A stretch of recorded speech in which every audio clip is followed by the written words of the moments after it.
हाँ जी, equilibrium class 11 quick revision. ध्यान से सुनेंगे बेटा।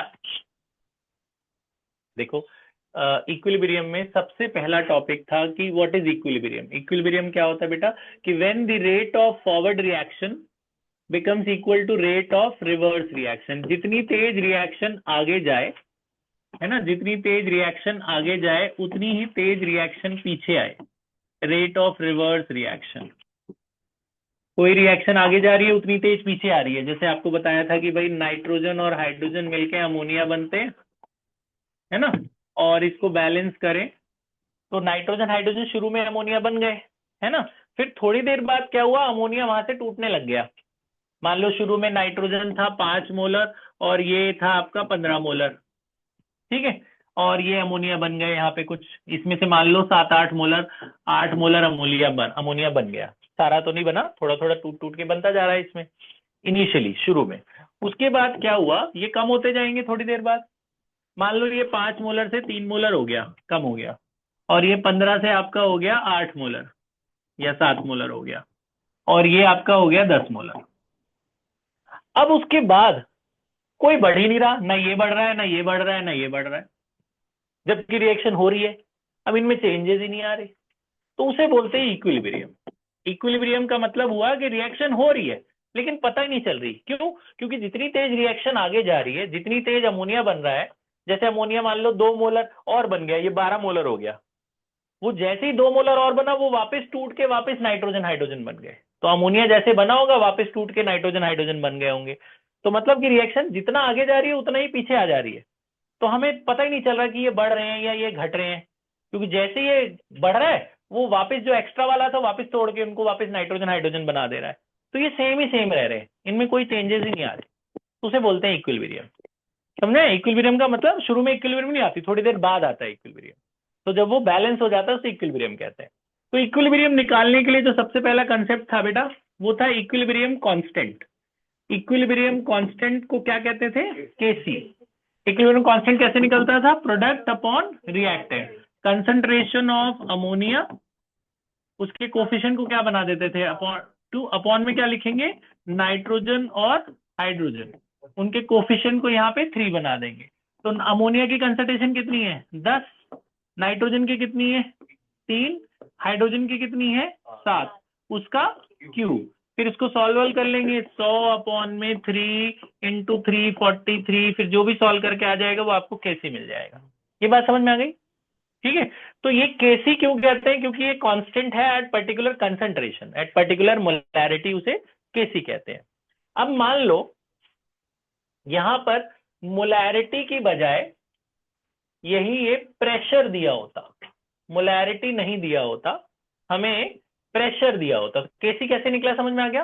केसी कैसे निकला? Product upon reactant. अब मान लो इक्विलिब्रियम में ये बोलते हैं जी ये 10 बार है प्रेशर, ये 5 बार है और ये 9 बार है, इसका इक्विलिब्रियम कांस्टेंट निकालो। तो उसको केपी कहते हैं। अगर हमें प्रेशर गिवन है और इक्विलिब्रियम कांस्टेंट निकालना है तो उसे क्या कहते हैं? केपी। निकलता वैसे ही है, प्रोडक्ट अपॉन रिएक्टेंट, बस ऐसे लिखना, प्रेशर ऑफ अमोनिया का स्क्वायर, प्रेशर ऑफ अमोनिया का square upon pressure of nitrogen into pressure of hydrogen का क्यूब, कोफिशिएंट का क्यूब।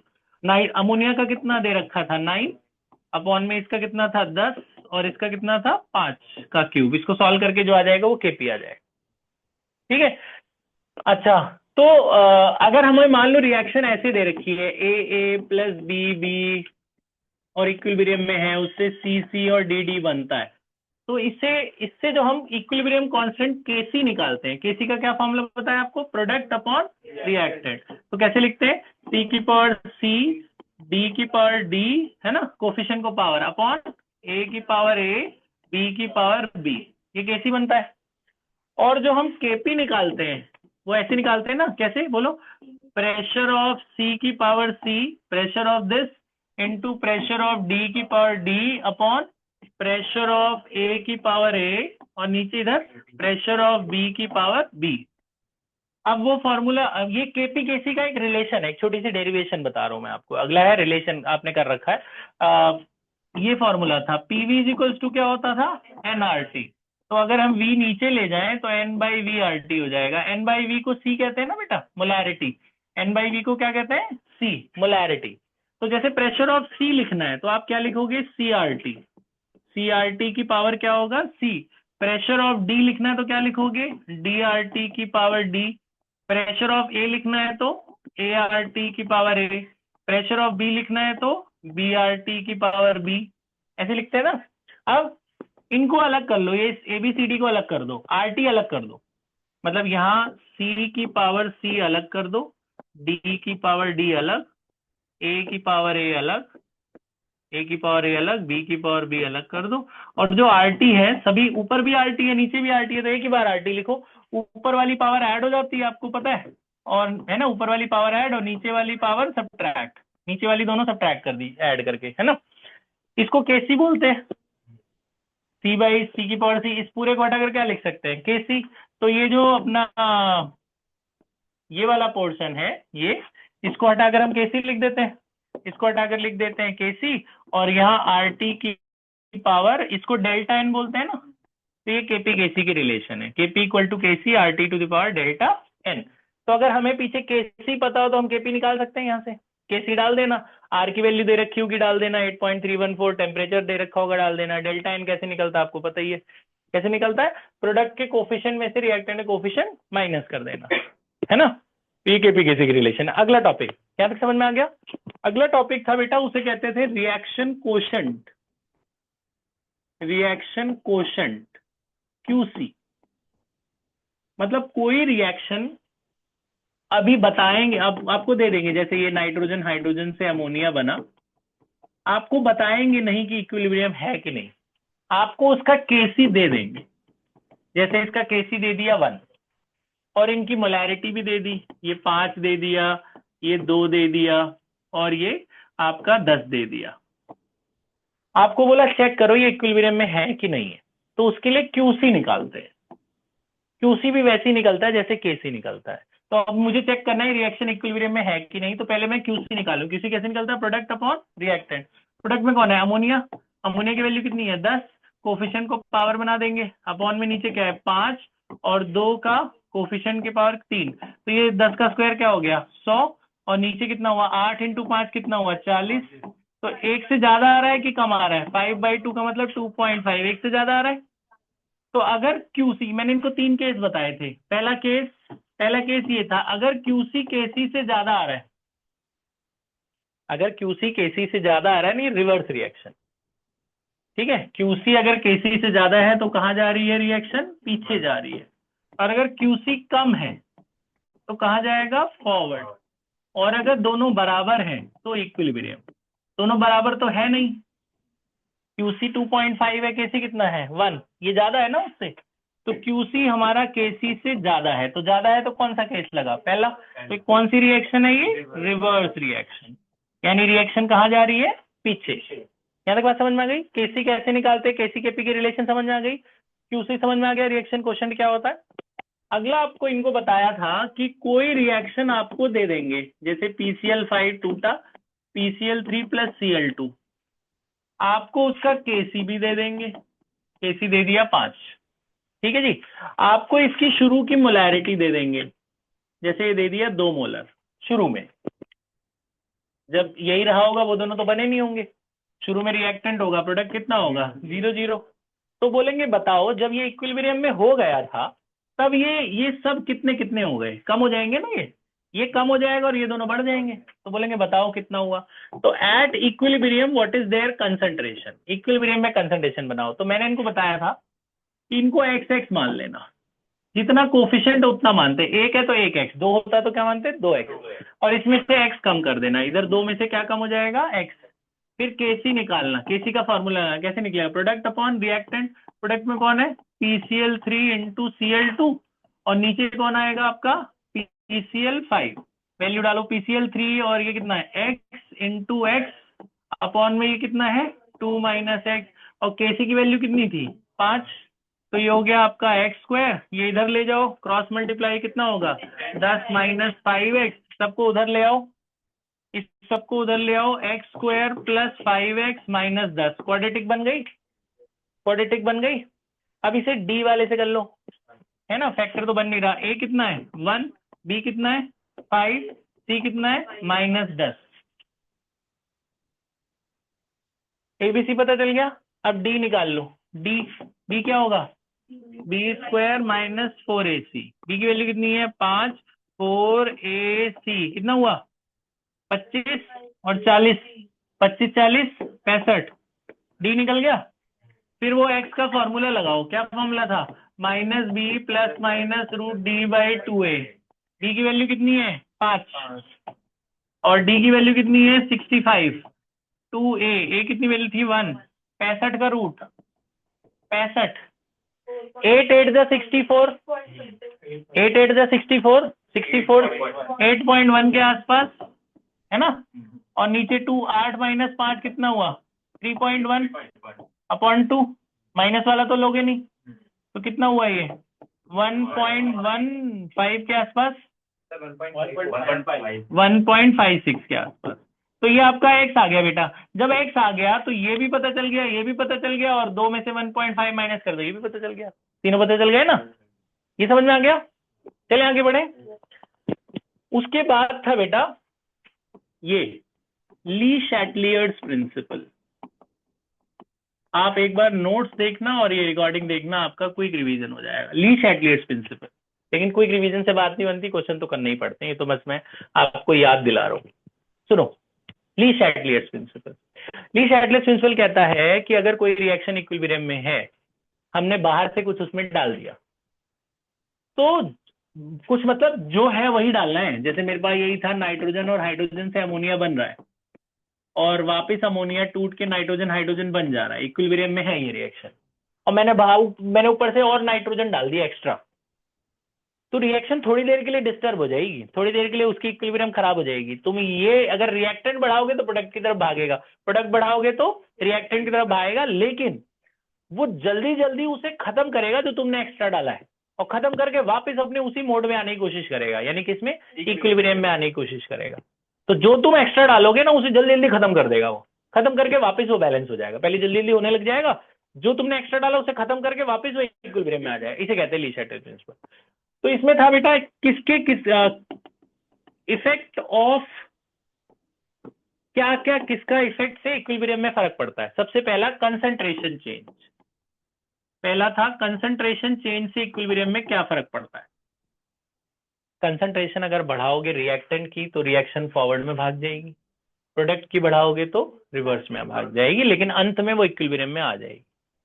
ठीक है, कंसंट्रेशन बढ़ाओगे तो इक्विलिब्रियम शिफ्ट हो जाती है, रिएक्टेंट बढ़ाओगे तो आगे भागेगी, जल्दी जल्दी खत्म करके आगे प्रोडक्ट बनेगा, प्रोडक्ट बढ़ाओगे तो जल्दी जल्दी खत्म करके रिएक्टेंट बनेगा। दूसरा, प्रेशर चेंज। प्रेशर चेंज दो तरीके के लिए होती है, एक सॉलिड और लिक्विड वाली। सॉलिड और लिक्विड अगर होंगे ना रिएक्टेंट, तो कोई फर्क नहीं पड़ता, नो इफेक्ट। प्रेशर आप कितना भी दे दो, सॉलिड और लिक्विड वाली रिएक्टेंट है ना अगर, तो प्रेशर से कोई फर्क नहीं पड़ता, because solids and liquids are incompressible. Solid और लिक्विड कंप्रेस नहीं होते, आप उन्हें कितना भी कंप्रेस करो, सॉलिड है पेन है, मैं इस पे प्रेशर लगाऊं क्या फर्क पड़ेगा, उसको कुछ नहीं होगा। ऊपर हवा का प्रेशर लगाओ, पेन तो पेन ही रहेगा, है ना। तो सॉलिड और liquids are incompressible in nature, so there is no effect on pressure change on solid and liquid reactants. Next, for gaseous इसमें फर्क पड़ता है। गैस वाली अगर रिएक्शन है, जैसे नाइट्रोजन गैस है, हाइड्रोजन गैस है, अमोनिया भी गैस ही है, अगर इसमें तुम प्रेशर बढ़ाते हो, ज्यादा कंप्रेस करोगे नाइट्रोजन हाइड्रोजन को, तो ज्यादा अमोनिया बनेगा, तो रिएक्शन फॉरवर्ड की तरफ भागेगा, है ना। गैस वाली अगर रिएक्शन है, उसमें तुम ज्यादा जितना प्रेशर लगाओगे उतनी जल्दी वो पास पास आ जाएंगे ना मॉलिक्यूल, उतनी जल्दी रिएक्ट करेंगे। तो गैस वाली रिएक्शन में प्रेशर बढ़ाने से रिएक्शन फॉरवर्ड की तरफ भागता है, फिर बाद में धीरे धीरे इक्विलिब्रियम में आ ही जाएगा। तीसरा, effect of temperature change. Solid वाली में अलग फर्क पड़ता है, सॉलिड लिक्विड में सेम फर्क पड़ता है, गैस में अलग। सॉलिड लिक्विड में गर्म करोगे जल्दी जल्दी रिएक्ट होगा, सॉलिड और लिक्विड तो पिघलते हैं ना, फैलते हैं गर्म करने से, तो रिएक्शन जल्दी जल्दी होगी, उनकी काइनेटिक एनर्जी बढ़ेगी ना, तो आपस में रिएक्शन जल्दी जल्दी होगा, है ना। ये चाय बन रही है, उसमें चीनी डाली है, चाय लिक्विड, पानी लिक्विड हो गया, चीनी सॉलिड हो गया। गर्म करोगे जल्दी जल्दी चाय बनेगी, ठंडी तो धीरे हो जाएगी ना। तो जितना ज्यादा गर्म करोगे रेट ऑफ रिएक्शन बढ़ती है, टेम्परेचर बढ़ाने से इसमें रिएक्शन बढ़ती है, मैंने फॉरवर्ड की तरफ भागेगी। गैस वाली में टेम्परेचर बढ़ाने से उल्टा होता है। गैस वाली में टेम्परेचर बढ़ाओगे, कोक के अंदर कार्बन डाइऑक्साइड गैस डाली, उसको गर्म कर दिया तो कोक तो बाहर निकल आएगा, कार्बन डाइऑक्साइड तो बाहर निकल आएगी ना, है ना। कोक को अगर गर्म करोगे तो गैस डिसॉल्व होने की बजाय बाहर निकल आएगी, तो वो रिवर्स में जाएगी। गैस में टेम्परेचर बढ़ाओगे तो गैस तो फैलेगी ना, वो तो बाहर निकल आएगी। ठीक है, गैस प्रेशर से बढ़ता है, टेम्परेचर से कम होता है, टेम्परेचर से वो बाहर निकल आएगा ना। ठीक है, तो टेम्परेचर से गैसियस रिएक्शन रिवर्स में भागती है। ठीक है, और सॉलिड लिक्विड फॉरवर्ड में भागते हैं। इफेक्ट ऑफ कैटलिस्ट अगला है, इफेक्ट ऑफ कैटलिस्ट। कैटलिस्ट क्या होते हैं? कैटलिस्ट रिएक्शन की स्पीड को बढ़ाते हैं। अब रिएक्शन तो आगे भी जा रही है, पीछे भी जा रही है, तो ये दोनों तरफ से बढ़ा देंगे, इधर भी तेज तेज कर देंगे, इधर भी तेज तेज कर देंगे। तो उससे क्या हुआ, दोनों तो बैलेंस ही रही, इक्विलिब्रियम में कोई फर्क नहीं पड़ा, बस जल्दी जल्दी होने लगी इक्विलिब्रियम। ये स्पीड बढ़ाते हैं तो स्पीड आगे भी बढ़ाएंगे, पीछे भी बढ़ाएंगे, है ना। तो आगे पीछे दोनों बढ़ाएंगे तो फिर तो no change, there is no effect on the equilibrium. Last, effect of noble gases और इनर्ट गैसेस। इनर्ट गैसेस क्या होती है? इनर्ट गैस मैंने ऊपर से हीलियम डाल दी इसमें। हीलियम तो नोबल गैस है, वो तो किसी से रिएक्ट ही नहीं करेगा। जब रिएक्ट ही नहीं करेगा तो ना प्रेशर बढ़ाएगा ना टेम्परेचर, कुछ बढ़ाएगा ही नहीं, वो तो ऊपर तैरता रहेगा। तो हीलियम वीलियम मिलाने से किसी भी रिएक्शन के इक्विलिब्रियम में कोई फर्क नहीं पड़ता। ये बात समझ में आ गई? ठीक है, यहां तक को हम कहते हैं केमिकल इक्विलिब्रियम। यहां तक को क्या कहते हैं? Chemical equilibrium. उसका जो अपना पहला वाला हमने सीखा, नाइट्रोजन और हाइड्रोजन वाला जो सीखा था, उसका ग्राफ आप भी पढ़ लेना। ये था ना, nitrogen plus hydrogen gives ammonia, इसका ग्राफ भी आता है। इसका बोलते हैं इक्विलिब्रियम का ग्राफ बना के दिखाओ, तो ऐसे दिखा देना। इनमें सबसे ज्यादा कौन है? सबसे ज्यादा हाइड्रोजन है। सबसे ज्यादा कौन है? हाइड्रोजन, 3 मोलर है, तो सबसे ऊपर हाइड्रोजन से शुरू करना। हाइड्रोजन 3 मोलर है। उसके बाद कौन है? नाइट्रोजन है 1 मोलर। रिएक्टेंट तो हमेशा कम होगा, रिएक्टेंट तो ये प्रोडक्ट तो हमेशा क्या होगा शुरू में? 0। तो जब ये रिएक्शन जब होती है तो हाइड्रोजन भी कम होगा, नाइट्रोजन भी कम होगा, और अमोनिया क्या होगा? बढ़ेगा। और एक पॉइंट पे आने के बाद ये सब इक्विलिब्रियम, जब पैरेलल ले जाना सबको, तो ये इक्विलिब्रियम डिनोट करता है। ये पैरेलल वाला क्या डिनोट करता है? इक्विलिब्रियम। हाइड्रोजन और नाइट्रोजन तो कम होंगे, अमोनिया बढ़ेगा। ये अमोनिया है, शुरू में तो अमोनिया 0 रहा होगा ना, जब वो दोनों रिएक्ट करेंगे तब ये बनेगा ना। ठीक है, तो नाइट्रोजन हाइड्रोजन कम होंगे और अमोनिया क्या होगा? बढ़ेगा। ठीक है, तो ये इक्विलिब्रियम का ग्राफ है, ये अटेन कर। यहां तक बात समझ में आई? ये केमिकल इक्विलिब्रियम खत्म। केमिकल इक्विलिब्रियम समझ में आ गया। फिर आता है जी आयनिक इक्विलिब्रियम। आयनिक इक्विलिब्रियम, इसका ध्यान से सुनना। Ionic equilibrium important topic. Ionic equilibrium में सबसे पहला था, कोड की तरफ, सबसे पहला था concept of acids and bases. Concepts of acids and bases आपको बताया था। 3 साइंटिस्ट थे जिन्होंने एसिड बेस की अपने अपने लैंग्वेज में डेफिनेशन दी थी। सबसे पहले कौन थे? अर्हेनियस। सबसे पहले कौन थे? अर्हेनियस। अर्हेनियस ने वही बोला जो तुमने 10th में पढ़ा कि एसिड कौन? जो H+ दे, और बेस कौन? जो OH- दे पानी में, है ना। HCl एसिड है, NaOH क्या है? बेस। जिसमें से H निकलता है वो एसिड, जिसमें से OH निकलता है वो बेस। जो हाइड्रोजन आयन दे वो एसिड, जो OH- दे वो बेस। ये आपने 10th में पढ़ा। फिर आए Bronsted Lowry.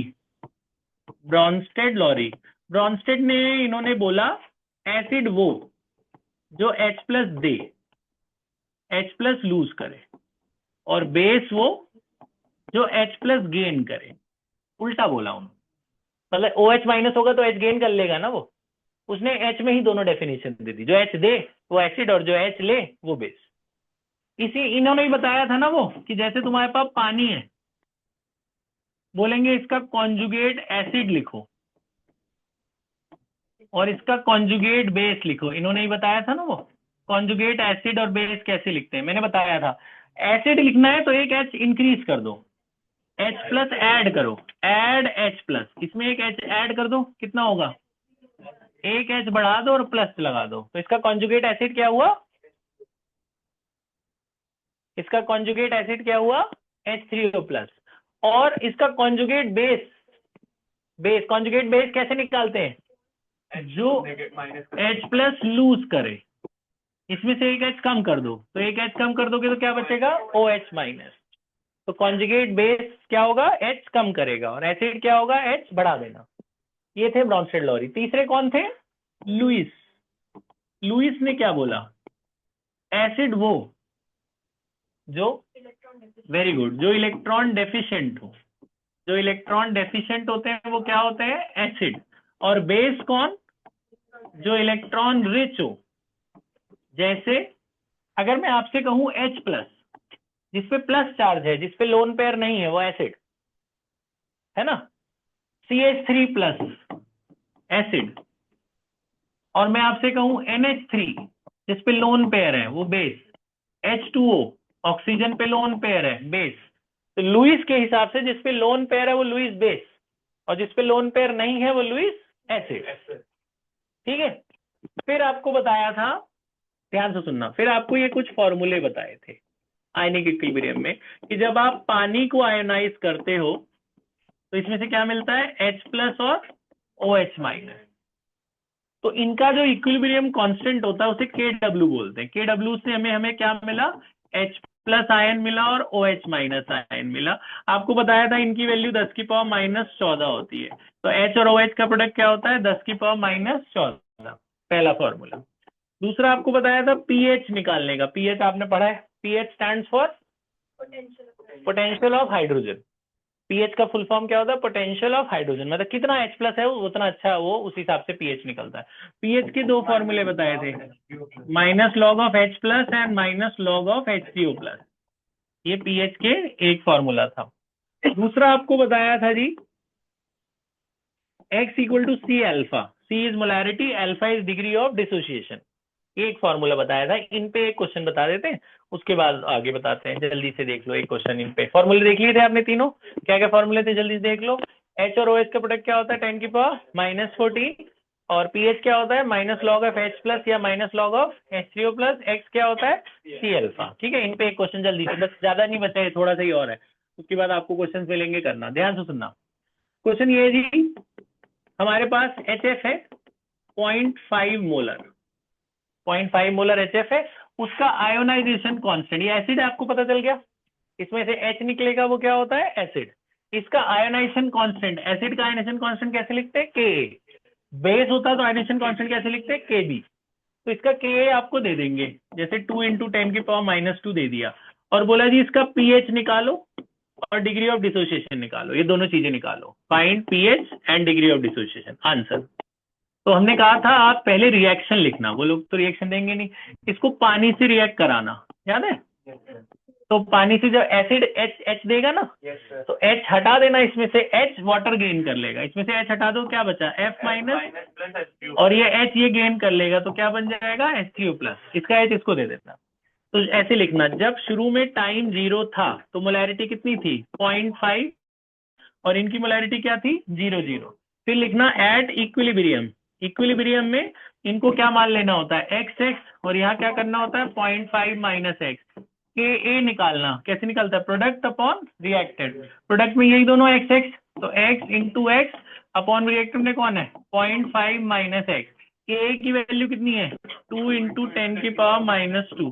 x into x क्या हो गया? x square. यहाँ बोलना कि 0.5 तो पहले ही छोटा है, उससे जो टूट के बनेगा वो और छोटा होगा, तो उस x को नेग्लेक्ट कर देना। बोलना x बहुत छोटा है तो इट कैन बी नेग्लेक्टेड, खाली 0.5 रहेगा। मतलब 0.5 माइनस x अप्रोक्सीमेटली 0.499 आता है, उसको राउंड ऑफ करके 0.5 लिख सकते हैं। तो ये क्रॉस मल्टीप्लाई होकर कितना हो जाएगा? 1 × 10 की पावर माइनस 2। यहाँ से स्क्वायर हटाओगे तो रूट लगेगा, तो 10 की पावर माइनस 2 का रूट कितना हुआ? 10 की पावर माइनस 1। ये x आ गया, तो x आ गया तो तुम्हें H3O प्लस मिल गया ना, तो तुम्हें H3O प्लस मिल गया। H3O प्लस किसके बराबर था? X के। उसकी मोलैरिटी मिल गई, कितनी मिल गई? 10 की पावर माइनस 1 मोलर। तो तुम्हें pH मिल गया। pH का क्या फॉर्मूला था? Minus log of H3O। Yes, good, minus log of H3O plus. H3O plus की वैल्यू कितनी थी? 10 की पावर माइनस 1। लॉग 10 कट गए, लॉग 10 कट गए, माइनस 1। तो इसका pH कितना आ गया? 1। pH के बाद अल्फा निकालने को बोला था, तो ये फॉर्मूला लगाना, x इज इक्वल टू क्या होता है? C alpha. x की वैल्यू कितनी निकली है? 10 की पावर -1, सी की वैल्यू 0.5 थी ना, मोलैरिटी, मोलैरिटी कितनी थी 0.5, तो अल्फा निकल जाए, 0.5 मतलब आधा होता है ना, और ये इसका मतलब 0.1 होता है, तो ये कितना हो गया 0.2, तो 0.20 को 20% भी लिख सकते हैं ना, तो 20/100 तो 0.20 ही हो गया ना, परसेंट में लिखना अल्फा, समझ में आया? तो अल्फा आ गया 20%, ये बात समझ में आ गई? ठीक है, तो ये हमारा अल्फा निकल गया, ये समझ में आ गया। नाउ फॉर बेस, ये तो हमने एसिड के लिए किया, बेस, ध्यान सुनना, बेस के लिए बेटा ऐसा था, हमने बताया था कि पीएच प्लस पीओएच, एक फॉर्मूला याद कर लो, ये 14 के बराबर होता है, पीएच प्लस पीओएच क्या होता है 14, ये यूज होगा बेस के लिए। दूसरा ये भी बताया था के ए इंटू के बी, के ऑफ वाटर के बराबर होता है, के ऑफ वाटर इज 10⁻⁻14, ये दो फॉर्मूले। अब हम हमारे पास क्वेश्चन आ गया जी, अमोनिया, आपको पता है अमोनिया लुईस के हिसाब से बेस है, उस पर लोन पेयर होता है जो लोन पेयर है वो बेस। अब इसका भी सेम क्वेश्चन ले लेते हैं, 0.5 मोलर अमोनिया है, इसका केबी दे रखा है 1.77 10⁻⁵, बोला जी इसका भी पीएच निकालो और अल्फा निकालो, सेम सवाल, ठीक है, बेस के लिए, वो एसिड के लिए, ये बेस के लिए, 5-5 नंबर आते हैं। ध्यान सुनो, क्वेश्चन समझ में आ गया?